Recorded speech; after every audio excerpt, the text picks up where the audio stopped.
একঘেয়ে ইলিশ বেগুন না বানিয়ে একবার এভাবে বানিয়ে দেখতে পারো। আশা করছি তোমাদের ভীষণই ভালো লাগবে। Hi guys, welcome back to my channel. কেমন আছো তোমরা? আশা করি সবাই খুব ভালো আছো, আমিও ভীষণ ভালো আছি। আজকে ইলিশের একটা রেসিপি নিয়ে তোমাদের সামনে হাজির হলাম। বেগুন ইলিশ মোটামুটি সবাই বাড়িতে কম বেশি আমরা বানাতে জানি, তবে সে একই রকম অল্প একটু মশলা দিয়ে পাতলা ঝোল না বানিয়ে এইভাবে একবার বানিয়ে বাড়ির সকলকে খাওয়াও। বাড়ির সকলে কিন্তু ভীষণ প্রশংসা করবে। এই বর্ষার দিনে দুপুরবেলা ধোঁয়া ওঠা ভাত আর তার সাথে এক বাটি ইলিশের ঝোল, আর কি চাই বলো। ভিডিওটা ভালো লাগলে অবশ্যই একটা লাইক আর বন্ধুদের সাথে শেয়ার করে দিও। আর চ্যানেলে যারা নতুন বন্ধু এসেছো অবশ্যই চ্যানেলটিকে সাবস্ক্রাইব করে পাশে থাকা বেল আইকনটি প্রেস করে দিও। তো এই ইলিশ বেগুন বানানোর জন্য কি কি লাগছে প্রথমে দেখে নেব। তো এখানে একটা আমি গোটা ইলিশ নিয়েছি, তবে এতটা আমি রান্না করব না। তো পুরোটা প্রথমে ভালো করে ধুয়ে নেব, তারপর যতটা পরিমাণ লাগবে সেটা নিয়ে নেব। আর ইলিশটা দেখে তোমরা বুঝতে পারছো কতটা ফ্রেশ আছে। এরপর দেখো আমি ভালো করে ধুয়ে নিয়ে এখানে 6 পিস মাছ নিয়েছি, তোমরা তোমাদের পরিমাণ অনুযায়ী নিয়ে নেবে। তো এখন ভালো করে লবণ আর হলুদ মেখে নেব। অল্প একটু সর্ষের তেল দিয়েও ভালো করে এটাকে ম্যারিনেট করে রেখে দেব। আর হাত দিয়ে মাখার সময় অবশ্যই খেয়াল রাখতে হবে মাছের ভেতরে যে ডিমটা আছে, ডিমটার মধ্যেও যেন ভালো করে লবণ হলুদটা মেশে, না হলে খাবার সময় ডিমটা কিন্তু লবণ লাগবে না আর খেতেও ভালো লাগবে না। তো এখন এটাকে ঢাকা চাপা দিয়ে রেখে দেবো। এবার কেটে নেব বেগুনটা।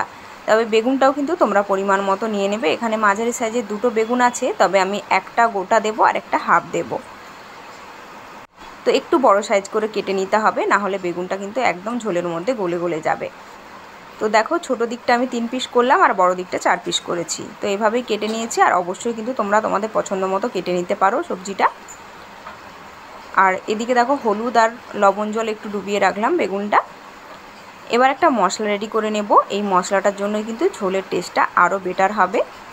প্রথমে আমি কাঁচা লঙ্কা নিয়ে নিয়েছি 3 পিস, ঝালটা অবশ্যই তোমাদের পছন্দ মতো নিয়ে নিও।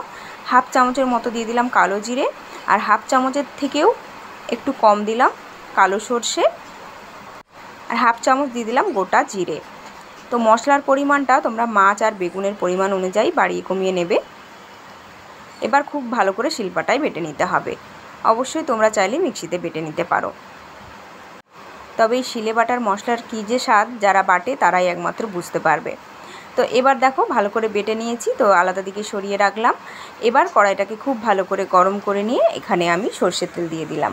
রান্নাটা কিন্তু পুরোটা সর্ষের তেলেই করে নিতে হবে। তো এখানে 100 গ্রামের মতো আমি তেল মোটামুটি দিলাম, কারণ বেগুনটা ভাজতে হবে, বেগুনে কিন্তু একটু তেল বেশি লাগবে। তো এবার বেগুনটার মধ্যে একটু লবণ আর হলুদ মেখে নিয়েছি, তারপর বেগুনটাকে ভালো করে ভেজে নেব। অনেকেই কিন্তু ঝোল ফোটার সময় বেগুনটা দিয়ে দেয়, তখন বেগুনটা খেতে অতটা কিন্তু টেস্টি হয় না। একটু ভেজে নিয়ে বেগুনটা দিলে এই টেস্ট কিন্তু অনেক বেটার হয়। তো তোমরাও চেষ্টা করবে বেগুনটাকে ভালো করে ভেজে দেওয়ার। দেখতেই পাচ্ছ এখানে কিভাবে আমি ভেজে নিয়েছি, হালকা দুদিকটায় ব্রাউন ব্রাউন হয়ে গেছে। তো এখন আমি ছান্তার সাহায্যে তুলে একটা পাত্রে রেখে দিচ্ছি। এরপর মাছগুলো ভেজে নেওয়ার পালা। তো তেল কিন্তু আমি আর দিলাম না, কারণ অনেকটাই তেল আছে। তো এবার মাছগুলোকে আমি দিয়ে এক এক করে ভেজে নেব। তবে ইলিশ মাছ খুব একটা কড়া করে ভাজার কিন্তু দরকার নেই, খুবই হালকা করে ভাজলেই হয়ে যাবে। জাস্ট হালকা একটা দুদিকটায় ব্রাউন কালার এসে যাবে, তখনই তুলে নেব। অনেকেই কিন্তু ঝোল কাঁচা বানায়, তবে সেটা যদি ডিম ছাড়া হয় তাহলে বেশ ভালো লাগে।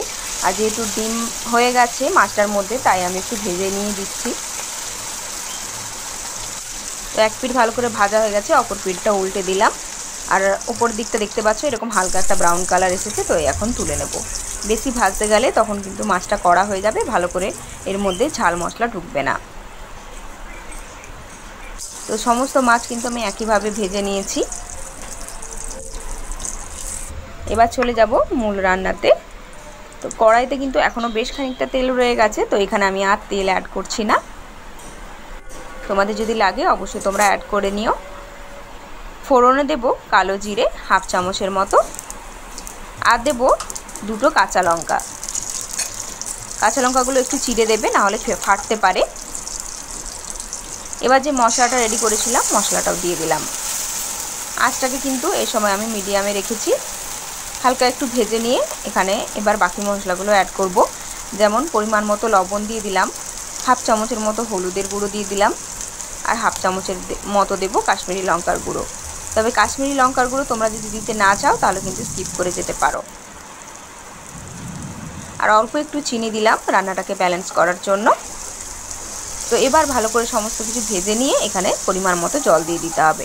আমি শিল ধুয়ে সেই জলটা এখানে অ্যাড করলাম, তারপরে আবার একটু ফ্রেশ জল দিয়ে দিলাম।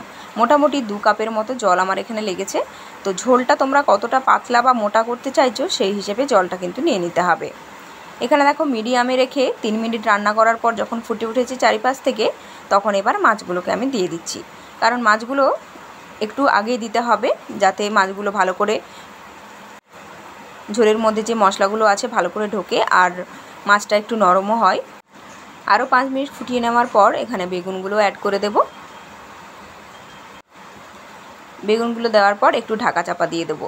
5 থেকে 6 মিনিটের মতো ঢাকা চাপা দিলেই হয়ে যাবে। আর আঁচটাকে কিন্তু এখন একদম কমিয়ে রেখেছি।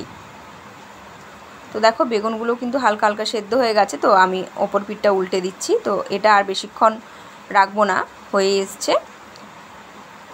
তো আঁচটাকে একদম কমিয়ে রেখে আরও 2-3 মিনিট আমি একটু রেখে দিয়েছিলাম। আর দেখিয়ে বুঝতে পারছো যে ঝোলটা একদম রেডি হয়ে গেছে। আর কালারটাও কত সুন্দর এসেছে ঝোলে, দেখতেই পাচ্ছ। তো একই রকম ইলিশের ঝোল না খেতে চাইলে এভাবে একবার মশলা দিয়ে বানিয়ে দেখতে পারো। আশা করছি তোমাদেরও খুবই ভালো লাগবে। তো উপর থেকে একটু কাঁচা লঙ্কা ছড়িয়ে আমি সার্ভ করে নিলাম একটা বাটির মধ্যে। তো রেসিপিটা তোমাদের কেমন লাগলো অবশ্যই কিন্তু জানিও। ভালো লাগলে একটা লাইক আর বন্ধুদের সাথে শেয়ার করে দিও। এর আগেও কিন্তু ইলিশের অনেক রেসিপি আমি তোমাদের সাথে শেয়ার করেছি, সবথেকে বেস্ট কোনটা লেগেছে অবশ্যই সেটাও কমেন্টে আমাকে জানিও। আর মাছের ভেতরটা কতটা নরম হয়েছে তোমরা দেখে কিন্তু বুঝতে পারছো, মুখে দেওয়ার সাথে সাথে কিন্তু একদম মিলিয়ে যাবে। তো আজকের মতো আসি, দেখা হবে নতুন রেসিপি নিয়ে।